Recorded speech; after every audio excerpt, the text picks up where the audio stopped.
Hey guys, this is Jam of jamonline.ph and welcome back to my channel, and today we're gonna do an unboxing and a short hands-on of the Cherry Mobile Flare S8. So previously, nagkamera tayo na hands-on nito, pero this time we got here the consumer unit. Ito yung available sa retail, and yes, this is the Cherry Mobile Flare S8. So what can we expect from the smartphone? Well, we got here a Helio P23 processor, 6.2-inch HD Plus True View display. There's a 32 gigs internal storage, 3 gigs of RAM, 13+2 rear camera, 13 front camera, there's LTE, a fingerprint scanner, a 2800 mAh of battery, and it's running on Android 9 Pie based on Cherry OS 2.0.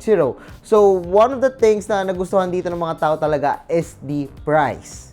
Because the Cherry Mobile Flare S8 is priced at 3,999 pesos. Really affordable. So ano ba bang inaantay natin? I-unboxan natin and tingnan natin kung ano ba meron dito sa Cherry Mobile Flare S8.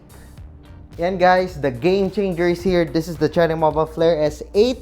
Kita nyo naman yung box and kanyang main features. 9 Pi, P23 processor, 32 gigs of storage, 3 gigs RAM, 13+2 sa likod, 13 sa unahan, dual SIM, LTE, 6.2-inch, display, fingerprint, 2800 mAh of battery, which is medyo maliit, and of course, micro SD card slot. So, ano ba bang inaantay natin? Buksan na natin ang smartphone na to.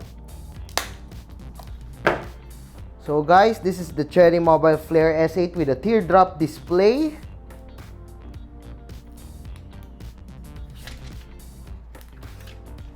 You got hybrid SIM card tray dito sa smartphone na to. We also got here a free jelly case dito sa Flare S8. The Cherry Fan Club, 5 volts, 1200 mAh na charger, an in-ear phones dito sa Flare S8, a micro USB to USB cable, and of course, yung pin natin para sa ating card tray. Ngayon, nakita nyo na kung ano meron sa Cherry Mobile Flare S8. So, ano ba inaantay natin? Buksan na natin and tignan natin kung ano ba meron dito sa smartphone na to.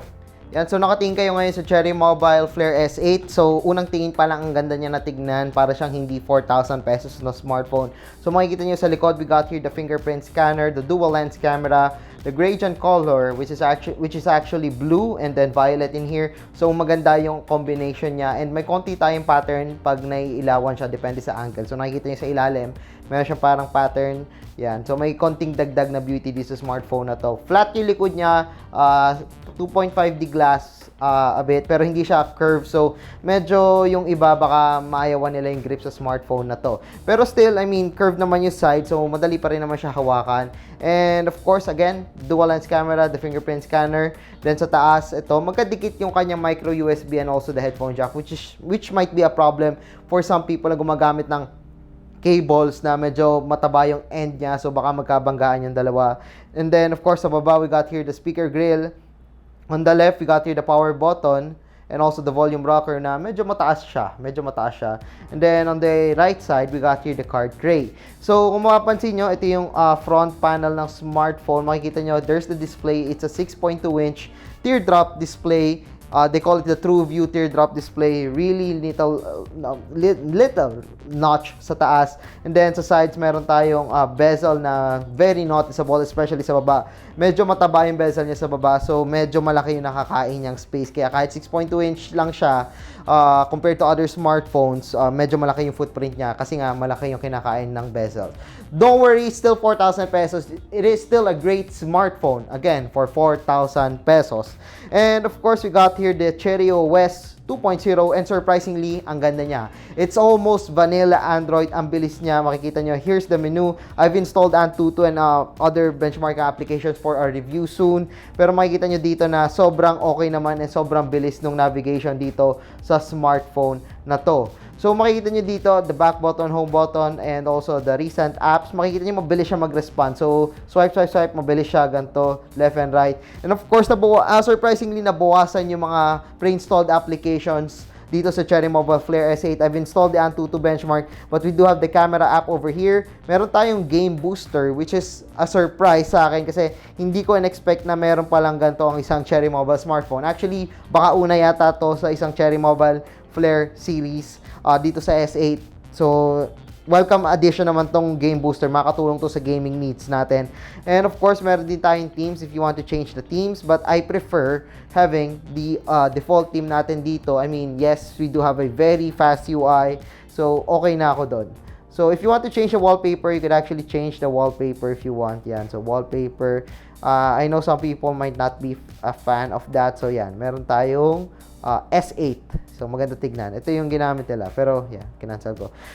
Going back, meron din tayong power manager. Makakatulong to sa optimization ng battery natin. So, makakapag-save tayo ng konting power. Especially na maliit lang yung battery niya. Medyo disappointing na 2800 mAh lang yung battery niya. So, medyo magkukulang tayo doon. So, yan. Maybe sa review natin, doon natin malalaman yung kanyang battery life.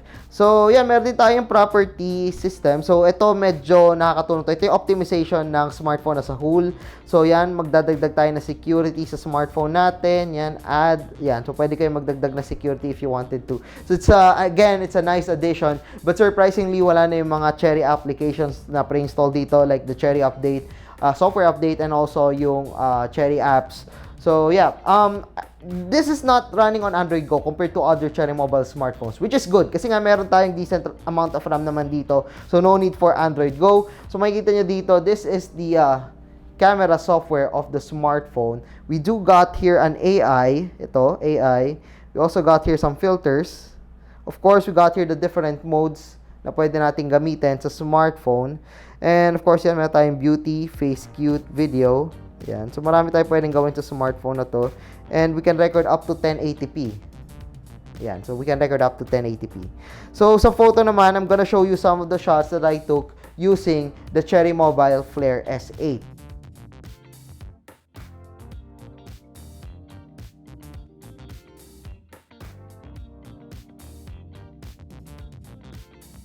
Unfortunately, the bokeh mode of the Cherry Mobile Flare S8 is actually radial lang siya. Hindi siya yung real bokeh.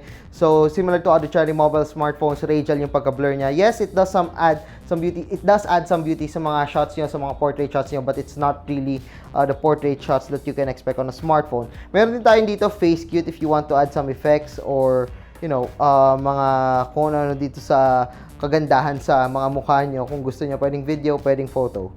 Then, of course, beauty mode and photo mode. So, I guess that's it sa Cherry Mobile Flare S8. The Cherry Mobile Flare S8 has a large display, 6.2-inch, really nice for 4,000 pesos. Got the Helio P23 processor, 3 gigs of RAM, 32 gigs of internal storage.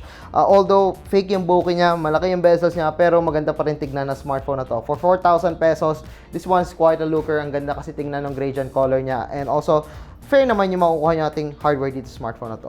So, I guess that's it for unboxing hands-on of the Cherry Mobile Flare S8. So, guys, don't forget to check out my social media channels sa mga links below. And of course, don't forget to like and subscribe to my channel. So, once again, I am Jam of JamOnline.ph and thank you for watching our unboxing and hands-on of the Cherry Mobile Flare S8.